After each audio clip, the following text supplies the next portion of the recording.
आज के एपिसोड की शुरुआत एक ताज़ा खबर से। मणिपुर से आज शाम को एक भयावह खबर सामने आई है। पिछले 2 साल से हिंसक संघर्ष से जूझ रहे मणिपुर के बिष्णुपुर जिले में असम राइफल्स के काफिले पर हमला हो गया। इंडिया टुडे में छपी खबर के मुताबिक शाम करीब 5:50 पर नंबोल सवाल लाइकाई इलाके के पास बंदूकधारी हमलावरों ने सुरक्षा बलों के ट्रक पर फायरिंग की। सुरक्षा बलों का काफिला इम्फाल से बिष्णुपुर की ओर जा रहा था। शुरुआती जानकारी जो आई है उसमें यह है कि कई जवानों के घायल होने की खबर है। हमलावर कौन थे, किस संगठन से थे, इसे लेकर अभी तक कोई आधिकारिक जानकारी सामने नहीं आई है। असम राइफल्स और स्थानीय पुलिस की टीम ने इलाके की घेराबंदी करते हुए सर्च ऑपरेशन को शुरू कर दिया है। अभी कुछ ही दिन पहले पीएम नरेंद्र मोदी मणिपुर पहुंचे थे। वहां जाकर उन्होंने कहा था कि मैं आपसे वादा करता हूं, मैं आपके साथ हूं, भारत सरकार आपके साथ है। पीएम ने यह भी कहा था कि मणिपुर में जिंदगी को फिर से पटरी पर लाने के लिए सरकार हर संभव प्रयास कर रही है। उन्होंने बताया था कि बेघर परिवारों के लिए 7,000 नए घर बनाए जाएंगे। इसके अलावा 3,000 करोड़ रुपए का पैकेज भी स्वीकृत किया गया था और विस्थापितों की मदद के लिए 500 करोड़ रुपए का विशेष प्रावधान भी पीएम नरेंद्र मोदी ने वहां जाकर किया था। पंजाब में उत्तर प्रदेश और बिहार के लोगों के साथ क्या हो रहा है, इस सवाल से अगर आप अभी तक रूबरू नहीं हुए हैं तो आपको होना चाहिए। शीर्ष नेताओं के भाषणों से पटे पड़े अखबारों के पन्नों में यह सवाल शायद कहीं खो गया होगा, मगर सवाल तो है कि 1,500 किलोमीटर दूर आजीविका कमाने के लिए गए उत्तर प्रदेश और बिहार के लोगों को पंजाब से कौन भगाना चाहता है। बड़े शहरों में निर्माण का काम करने वाले, फल सब्जी की रेहड़ी लगाने वाले, घरों में पेंट करने वाले, ईंटा ढोने वालों के लिए एक शब्द है बिहारी। ये मानने में किसी को परहेज नहीं होना चाहिए कि महानगरों में या समृद्ध प्रदेशों में बिहारी एक गाली है। किसी को दुत्कारना हो तो बिहारी कह दो, किसी की आलोचना करनी हो तो बिहारी कह दो, किसी को नीचा दिखाना हो तो बिहारी कह दो, चाहे वो राजस्थान का ही क्यों ना हो। बिहार में चुनाव का मौसम है, जहां पलायन यानी माइग्रेशन एक बड़ा मुद्दा बना हुआ है।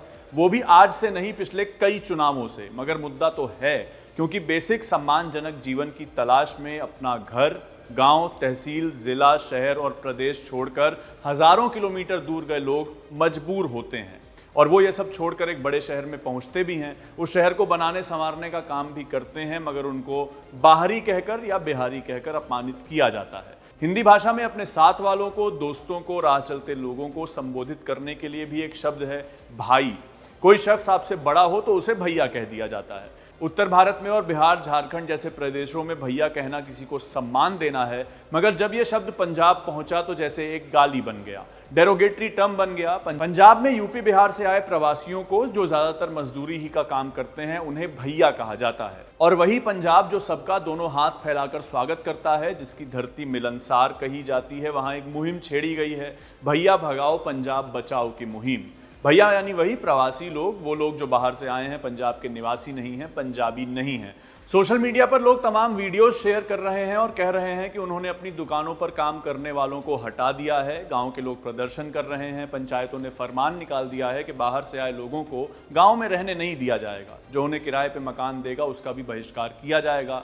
मगर इस सब के पीछे एक दर्द भी है, एक जुर्म का दर्द, जिसमें एक 5 साल के बच्चे की हत्या की गई है। आरोप लगा है उत्तर प्रदेश के एक प्रवासी मजदूर पर कि उसने बच्चे को अगवा किया, उसके साथ बलात्कार किया और लाश को शमशान घाट में फेंक दिया।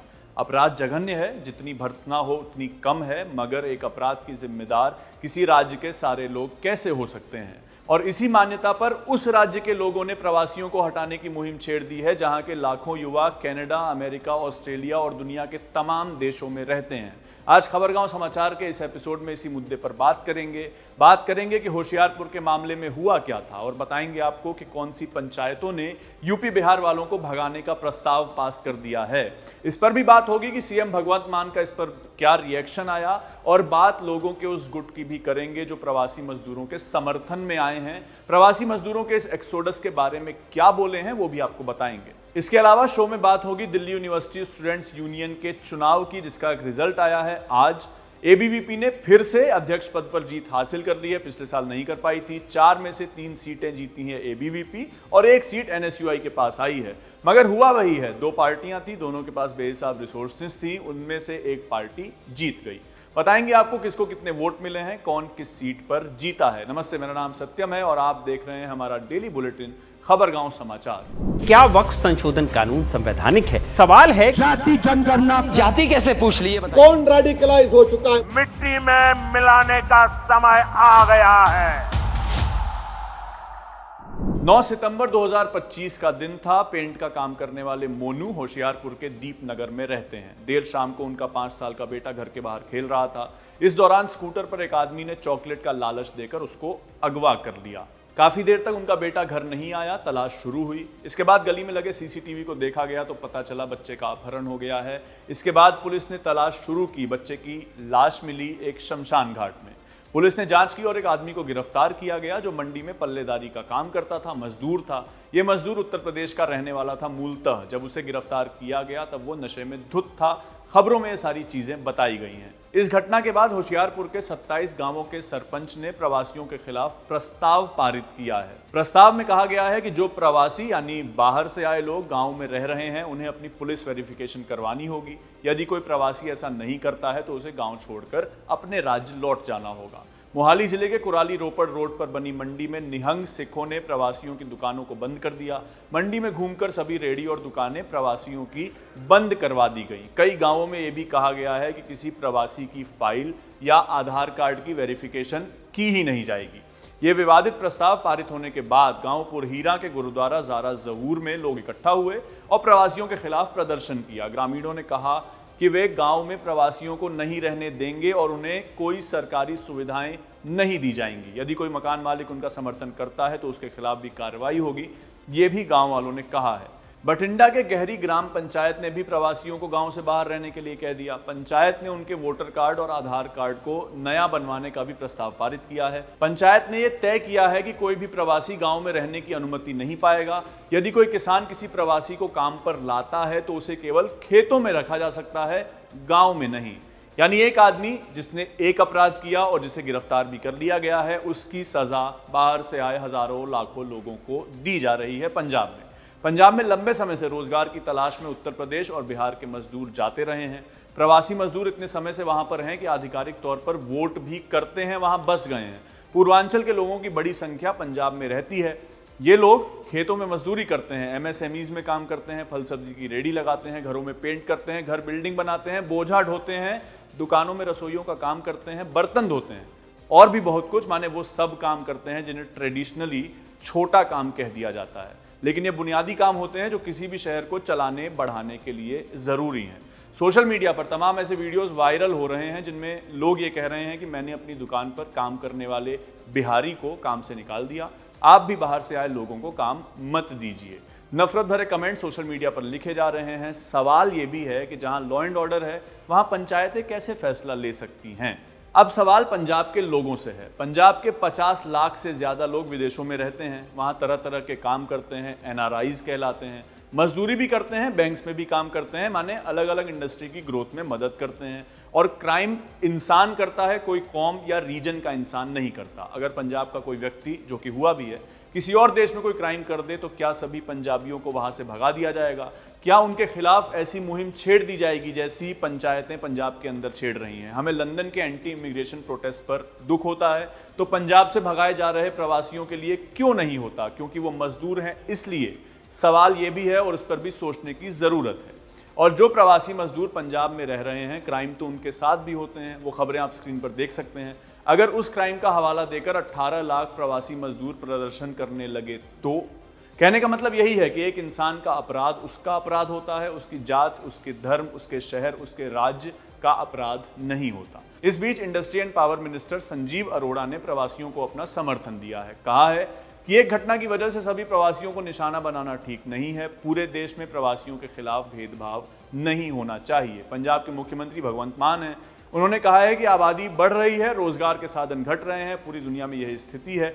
हमारे पंजाबी भी देश के अलग अलग हिस्सों में काम कर रहे हैं। कोलकाता और रायपुर में ट्रांसपोर्ट का बिजनेस पंजाबियों ही के पास है, इसलिए किसी को रोकना सही नहीं होगा। लेकिन अगर कोई अपराध करता है तो उसे सख्त सजा दी जाएगी। पंजाब भाजपा के नेता अनिल सरगीन का भी बयान आया है। उन्होंने कहा है कि हमारा देश एक फूलों का गुलदस्ता है। यदि किसी प्रवासी ने अपराध किया है तो उसे सजा मिलनी चाहिए, लेकिन एक व्यक्ति के अपराध की वजह से सभी प्रवासियों को निशाना नहीं बनाया जाना चाहिए। इस बीच एमएसएमई फोरम के अध्यक्ष बादीश जिंदल ने मुख्यमंत्री भगवंत मान को एक लेटर लिखा है। एमएसएमई फोरम जो है वो 2000 से ज़्यादा लघु उद्योग उसके साथ अटैच्ड हैं। बादीश जिंदल ने कहा है कि पंजाब में जो लेबर फोर्स है उसमें 80% से ज़्यादा लोग बाहर के हैं। अगर वो चले जाते हैं तो तमाम इंडस्ट्रीज ठप पड़ जाएंगी। उनके अनुसार पंजाब में 18 लाख प्रवासी मजदूर काम करते हैं। अकेले लुधियाना में 8 लाख प्रवासी मजदूर हैं। चिट्ठी में उन्होंने लिखा है कि पंजाब की अर्थव्यवस्था आज इसलिए बढ़ रही है क्योंकि प्रवासी मजदूरों का बड़ा योगदान है। प्रवासी मजदूर ज़्यादातर अपराधी नहीं होते, इसलिए व्यापारी उनके साथ काम करने में कभी परेशानी महसूस नहीं करते हैं। लेकिन हाल ही में एक साजिश के तहत पंजाब से प्रवासी मजदूरों को भगाया जा रहा है। अगर उन्हें उनके मूल राज्यों में वापस धकेल दिया गया तो पंजाब में व्यापार और उद्योग सुचारू रूप से चलना असंभव हो जाएगा। इस स्थिति के कारण पंजाब के अन्य राज्यों से रिश्ते भी बिगड़ सकते हैं और पंजाब से अन्य राज्यों को जाने वाले सामान को भी रोका जा सकता है। इसके अलावा अन्य राज्य पोर्ट पर भी पंजाब का जो एक्सपोर्ट होता है उसको रोका जा सकता है। इसके अलावा और भी लोग प्रवासी मजदूरों के समर्थन में आए हैं। पंजाब का आनंदपुर साहिब सिखों के लिए पवित्र माना जाता है। 9वें और 10वें गुरुओं का जन्म यहीं पर हुआ। आनंदपुर साहिब एक होली सिटी है, मगर बाहरी लोगों से कथित नफरत ने इस शहर को भी नहीं छोड़ा है। यहाँ के लोकल लोगों ने उत्तर प्रदेश और बिहार से आए श्रद्धालुओं की आईडी चेक की, उन्हें परेशान किया। इसके बीच में आए आनंदपुर साहिब के म्यूनिसिपल कॉरपोरेशन के अध्यक्ष हरजीत सिंह जीता, जिन्होंने न सिर्फ मामले में इंटरवीन किया बल्कि आरोपियों पर केस भी दर्ज करवाया है। उनका कहना यह है कि सिख धर्म ये सिखाता है कि गुरुद्वारे आए किसी भी इंसान को वापस नहीं लौटाया जाता। अगर ऐसा ही सुलूक पटना साहिब गए पंजाबियों के साथ किया जाएगा तो कैसा लगेगा। इस बीच 500 प्रोफेसर्स, शिक्षाविद और इंटेलेक्चुअल्स ने भी प्रवासियों के साथ हो रहे भेदभाव का विरोध किया है। उन्होंने होशियारपुर की घटना का जिक्र करते हुए कहा है कि ये घृणित अपराध एक बीमार दिमाग ने किया है और कानून को जल्दी से अपना काम करना चाहिए ताकि दोषियों को सजा मिले। उन्होंने आगे जोर देकर यह भी कहा कि अपराध का कोई धर्म, जात, रंग या क्षेत्र नहीं होता और किसी व्यक्ति की नीचता को पूरे समुदाय से जोड़ना अन्यायपूर्ण है, खतरनाक दोनों है। ये बात तो है ही कि प्रवासियों के बिना पंजाब चल नहीं पाएगा, पंजाब की इंडस्ट्रीज नहीं चल पाएंगी, पंजाब क्या कोई भी देश नहीं चल पाएगा। मगर वो सिर्फ मजदूर नहीं है, वो हाड़ मांस से बने इंसान भी तो हैं और वो इस देश के नागरिक हैं, जहां चाहे रह सकते हैं। कोई पंचायत या कोई सरकार इस पर फैसला क्यों लेगी। अब सवाल आपसे भी है कि आपकी इस मसले पर क्या राय है, आप क्या सोचते हैं, हमें कमेंट सेक्शन में ज़रूर बताइए। बात दिल्ली यूनिवर्सिटी स्टूडेंट्स यूनियन के चुनाव की करते हैं। 18 सितंबर को मतदान हुए थे। 19 सितंबर यानी आज काउंटिंग थी, जिसमें एबीवीपी ने अध्यक्ष समेत 3 पदों पर जीत दर्ज कर ली है। एनएसयूआई ने उपाध्यक्ष पद जीता है। एबीवीपी के आर्यन मान अध्यक्ष चुन लिए गए हैं और जॉसलिन नंदिता चौधरी करीब 16,000 वोटों के अंतर से हार गई हैं, बड़े अंतर से। एनएसयूआई के लिए राहुल यादव ने वाइस प्रेसिडेंट के पद पर चुनाव जीता है। सचिव के लिए कुणाल चौधरी ने चुनाव जीता और दीपिका झा ज्वाइंट सेक्रेटरी बन गई हैं। दोनों ही लोग एबीवीपी के हैं। अमित शाह ने अखिल भारतीय विद्यार्थी परिषद को बधाई दी है। एक्स पर लिखा है, दिल्ली विश्वविद्यालय छात्र संघ चुनाव में एबीवीपी की प्रचंड जीत पर परिषद के कार्यकर्ताओं को बधाई। ये जीत युवाओं की राष्ट्र प्रथम की विचारधारा में अटूट विश्वास का प्रतिबिंब है। इस वजह से परिषद की छात्र शक्ति को राष्ट्र शक्ति में परिवर्तित करने की यात्रा को और अधिक गति मिलेगी। अमित मालवीय ने तंज कसा है राहुल गांधी के कल वाले प्रेस कॉन्फ्रेंस पर, जिसमें उन्होंने कहा था कि जेनजी उनके साथ है। जेनजी को कॉलेज में जिन्होंने वोट दिया है उससे कंपेयर किया गया है और राहुल गांधी पर यह तंज करके ये ट्वीट अमित मालवीय ने लिखा। इसके अलावा बयान छात्र नेताओं के भी आए हैं। उन्होंने क्या कहा है आप भी सुनिए। मेरे को बहुत अच्छा लग रहा है। आज मेरा 5 साल का सपना पूरा हुआ है और आज मैं दिल्ली यूनिवर्सिटी के हर एक साथी का दिल से धन्यवाद करता हूं कि आज उन्होंने मेरे को विजयी बनाया, मेरे पे भरोसा जताया और 16,000 से विजयी बनाया। कि हमारे कहीं मेहनत में कमी रही। क्या लग रहा है कि 3 पद आए हैं? आज हमने फिर एनएसयूआई को जवाब दे दिया कि हम 3-1 से विजयी रहे। हर एक छात्र और छात्रा की कोई भी समस्या रहेगी। छात्राओं के लिए कैंपस में बहुत सारे डार्क स्पॉट्स है जहाँ पे लाइट नहीं है, वहाँ पे लाइट लगवाएं जिससे छात्रा कैंपस में सेफ फील करे। मैं ये कहना चाहूँगा बहुत बहुत धन्यवाद दिल्ली विश्वविद्यालय के साथियों को और मेरे परिवार को। आज उन्होंने मेरे को विजयी बनाया और मैं 16,000 वोटों से जीता। जीत मेरी नहीं, दिल्ली विश्वविद्यालय के उस छात्र की है जो प्रवासी है, जो दूसरे क्षेत्र से आकर दिल्ली विश्वविद्यालय में रह रहा है, हॉस्टलों में रह रहा है, पीजीओ में रह रहा है और हिम्मत कर मैंने दिल्ली विश्वविद्यालय में चुनाव लड़ा और राज्य विद्यार्थी परिषद ने मुझे टिकट दी, उसके लिए धन्यवाद। मेरा जीत का श्रेय सारा विद्यार्थी परिषद और एक एक विद्यार्थी को जाता है दिल्ली विश्वविद्यालय को, जिसने मुझ पर भरोसा दिखाया, मेरी मेहनत को समझा। छात्राओं के लिए मैं 365 दिन खड़ी रहूंगी। रात के 12 बजे भी अगर मुझे खड़ा रहना पड़ा तो मैं उनके लिए खड़ी रहूंगी।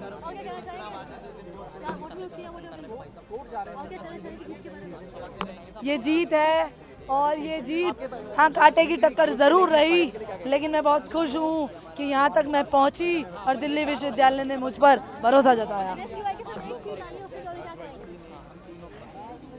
उस पर तो क्या ही कहना, ठीक है कहीं ना जो लोग वोट चोरी की बात करते हैं वो लोग खुद उनका कैंडिडेट 8,000 वोटों से जीता है, तो हम ये भी कह सकते हैं कि वोट चोरी वो भी करते हैं। प्यारा मेरी टीम को है और जितनी मेहनत टीम ने करी थी और टीम की आज जीत है, मैं सारी जीत अपनी टीम को समर्पित करता हूँ। बहुत शुक्रिया आप सभी का, बहुत धन्यवाद। आप सभी ने मेरा इस जर्नी में साथ दिया। लड़ाई बहुत कठिन थी और बाकी जो भी कैंडिडेट हारे और जीते उन सभी के प्रति मेरी बहुत शुभकामनाएं।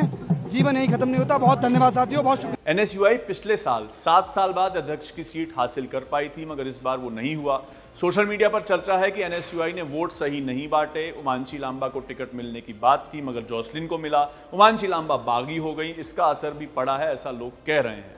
प्रचार एबीवीपी और एनएसयूआई दोनों का ही शोशेबाजी से भरा था। गाड़ियों के काफिले थे, लोगों की भीड़ थी, रील्स में सेलिब्रिटीज थे, बड़े बड़े नेता कैंपस में थे। ये सब दोनों तरफ देखने को मिला। एक तरफ एबीवीपी ने मासूम शर्मा को कैंपस में बुलाया, रणदीप हुड्डा संजय दत्त से प्रचार करवाए। एनएसयूआई ने सचिन पायलट और भी नेताओं को कैंपस में बुलाया, प्रचार भी करवाया, ऑनलाइन ऑफलाइन दोनों। आपका डूसू चुनाव पर और पंजाब से यूपी बिहार के लोग जो भगाए जा रहे हैं उसके बारे में जो हमने आपको रिपोर्ट बताई, उस पर क्या सोचना है हमें कमेंट सेक्शन में जरूर बताइएगा। आज के खबरगांव समाचार के इस एपिसोड में सिर्फ इतना ही। मेरा नाम सत्यम है। आपके लिए ये शो रिकॉर्ड किया था मेरे साथी आनंद ने। देखते रहिए खबरगांव। शुक्रिया।